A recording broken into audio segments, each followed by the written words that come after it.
5 تا از پرفروش‌ترین نسخه‌های آیفون در دنیا. رتبه پنجم سری آیفون 6s با 120 میلیون فروش.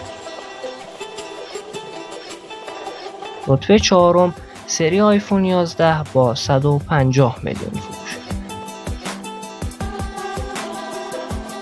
رتبه سوم آیفون 5s با 164 میلیون فروش.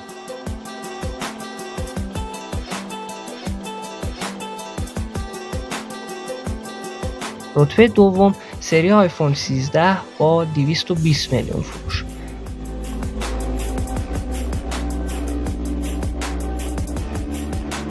و در رتبه اول و پرفروش ترین سری آیفون 6 با 222 میلیون.